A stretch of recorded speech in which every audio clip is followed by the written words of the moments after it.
Saturday afternoon. Excuse me, we've got England at plus 215 versus France plus 130. Explain to me how both of these are at plus money. Well, you have the possibility of a draw. So if the match, like I already mentioned, if it ends in the first 90 minutes, you have that percentage chance of a draw, which is usually pretty big in soccer. It's usually around 25 to 30% of soccer matches end in a draw. So if you see two matchups and they're both at plus money, then the likelihood of a draw is what odds makers are banking on. It means it's a very even match. Okay. All right, good to know. Learn something new every day. All right, England cruised to a 3-0 victory against Senegal to advance. France advanced to the quarterfinals following a one-sided victory of its own, outworking Poland for a 3-1 win with 2 goals from Mbappe. Did I say that right? Mbappe. Mm-hmm. It sounds like a Hanson song, Mbappe. Yep. Mbappe. Yep. All right. So can the French inch closer to their second straight World Cup win?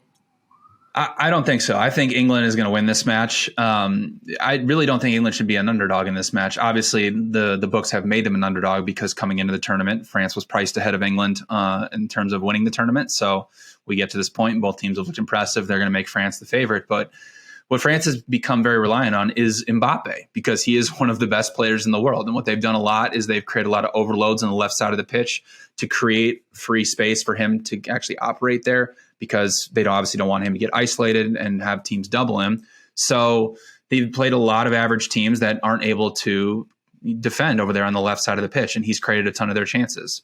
But the problem is now they're facing England. And if you go through France's results since they won the 2018 World Cup in actual competitive competitions, they have not been impressive when they've had to play good teams. They were in a group of death of the Euros against Germany and Portugal. They got out-created in both of those matches, even though they beat Germany. And then they lost in the round of 16 to Switzerland. And now we come into this match where they don't have their best starting 11. Karim Benzema has been out for this tournament. They're down a bunch of midfielders. They just lost another one of their center backs, Lucas Hernandez, who also plays fullback. So they have no depth at fullback. Now, England comes in. They've scored the most goals in this World Cup. They have an unbelievable wealth of attacking players. And the real big difference for England now, especially against Senegal, is they've been able to press these teams effectively. A lot of what you'll hear from England is, oh my gosh, they're too slow, they're too pragmatic, they're too conservative, and everything. But really what they've done to show in this tournament is they've been aggressive. They've pressed high. They've tried to win the ball off opponents in their own final third and get the ball moving forward and get them out of position. And that's exactly how they scored pretty much all 3 goals against Senegal. And the difference for them also is they've now have Jude Bellingham, who's one of the best young players in the entire world. His ability not only to be a great defensive midfielder, but also be a creator. It allows England to take off one of their attacking midfielders in Mason Mount and bring on a more defensive presence like Jordan Henderson, who is a great pressing midfielder. And it just gives England so much talent across their midfield that they can really dominate matches. Now they're going up against a France team that has Arlen Tchouameni, who's also one of the best young midfielders in the world. So that matchup's going to be very interesting. But what France does a lot when they have to play bigger teams is they like to sit very, very deep, sit very, very defensive, and then just send Mbappe out on the counter, which works because he's the best attacking player in the world. But against England, he's going to have to face one of the best right backs in the world in Kyle Walker, who can cover ground with the best of them. So I do like England to win this match. I don't think they should be underdogs. They have more talent than France. They have a better manager than France. They've had more impressive underlying numbers than France throughout this tournament. So I do like England to move on to the semifinals. All right. Well, considering what you said about England, it's even more impressive how the U.S. held on and got a draw there, wouldn't you say? Right.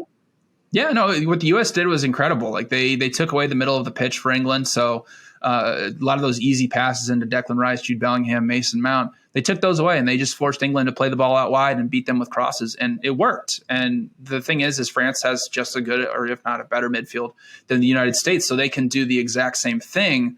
But again, this is also France facing England. They're not facing Poland. They're not facing Australia. Right. They're facing an incredible midfield, an incredible defense. So we'll see what happens. But I really don't think England should be an underdog in this match.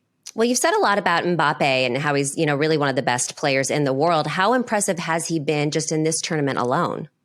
Well, he's been the best player in the tournament. He's got 5 goals so far. He's basically created everything for France, which is basically what he does for PSG as well. But his ability to not only run by defenders, to dribble by them, his attacking positioning, his finishing ability, that just makes him the best player in the world. It's what you've seen from Messi for so many years. is not only is he a great finisher, he can dribble by people, but he also has great attacking positioning. And like I already mentioned, with France creating all those overloads on the left to free up space for him, he's just so intelligent in being able to find that space, get in behind defenders, and create chances. That's why Olivier Giroud at 35 has 3 goals. It's because Mbappe has been able to create those type of chances for him. So he's incredible. And if France wins this match, it's going to be because of him. But again, leaning on England. One player doesn't win a World Cup, as you've seen throughout years past. So, Messi hasn't been able to do it. Ronaldo hasn't been able to do it. So they might get by England here, but it's troublesome when the rest of your team around you can't live up to the potential that Mbappe has.